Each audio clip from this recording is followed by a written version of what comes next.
मौजूद है मुंबई के आज़ाद मैदान पे, जहाँ पे आप देख सकते हैं कि आज़ाद मैदान कहीं ना कहीं लोगों की समस्याओं का एक समय हमेशा यहाँ से देश की राजनीति को तय किया जाता है। देश की आज़ादी आज़ाद मैदान से ही घोषित हुई थी। यहाँ पर कई महापुरुषों का आना जाना लगा। इसी तरीके से आज बीड़ जिले से जो एक लातूर जिले से हमारे बीच में जो साइकिल से 600 किलोमीटर का सफ़र तय कर मुंबई के आज़ाद मैदान में मौजूद है। और उनकी समस्या है कि कहीं ना कहीं जो खेती में बनने वाले जो धान्य होते हैं, जो सब्जियां होती हैं, उसका फसल का जो कहीं ना कहीं जो मूल्य है वो कोई और तय करता है। और जो वहाँ के काम करने वाले मजदूर होते हैं, खेती में जो शेतकरी होते हैं, कहीं ना कहीं उनको तकलीफ़ का सामना करना पड़ा। ऐसे ही हमारे साथ में है विभीषण साहू उराज कदम जी हैं, जो 600 किलोमीटर से लातूर से यहाँ पर आए। हम उनसे बात करेंगे।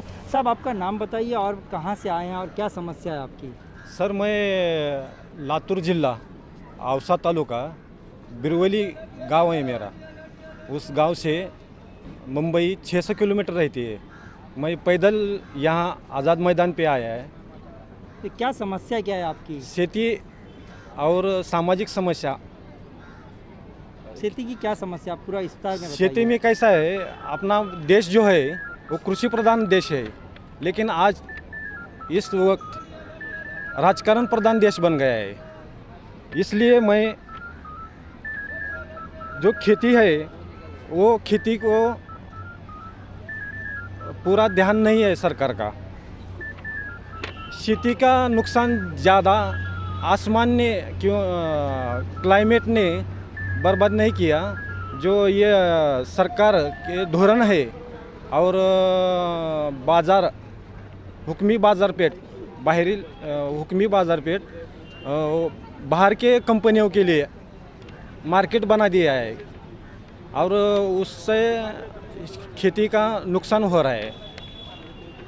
और खेती में जो अनाज पैदा हो रहा है वो पूरा जहर बन गया है। सर, यह समस्या लेकर मैं जहर किस प्रकार से, कैसे वो जहर में तब्दील हो रहा है?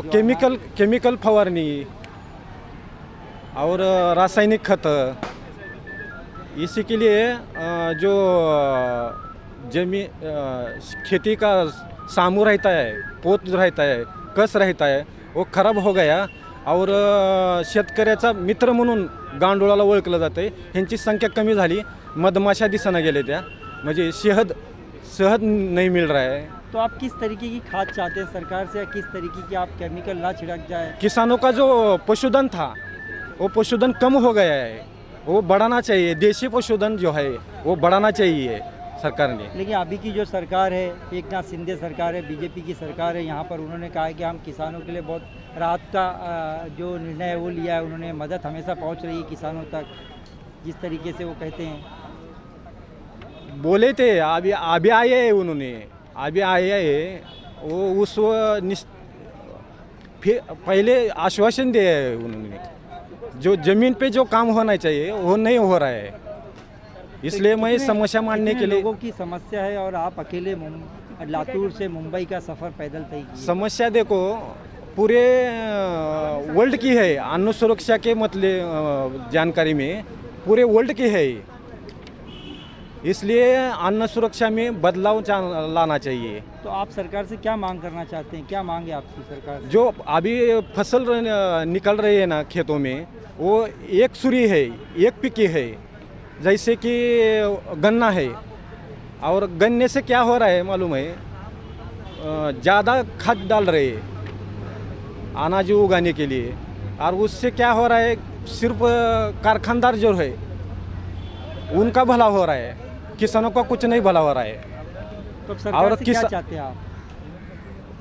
जो मराठवाड़े में, महाराष्ट्र में जो पहला पौष्टिक रहा है अनाज, वो अनाज पहले से वो अभी उसका अनाज नहीं निकल रहा है। किसान खाली सोयाबीन और ऊस निकल रहा है। उससे क्या हो रहा है, किसान बेरोज़गार हो रहा है और किसानों के बच्चों को कोई लड़की नहीं दे रहा है। तो वही तो मेरा प्रश्न है कि आप सरकार से क्या मदद चाहते हैं?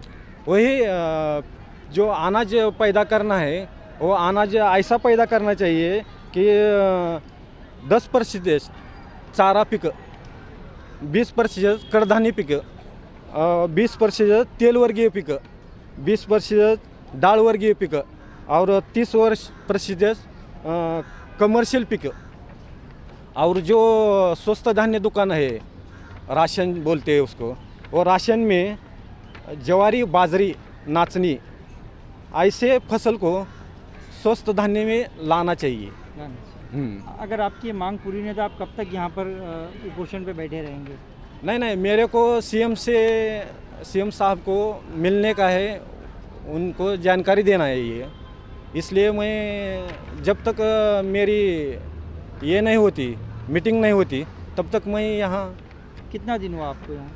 मैं 2 दिन हो गए। मैं धन्यवाद।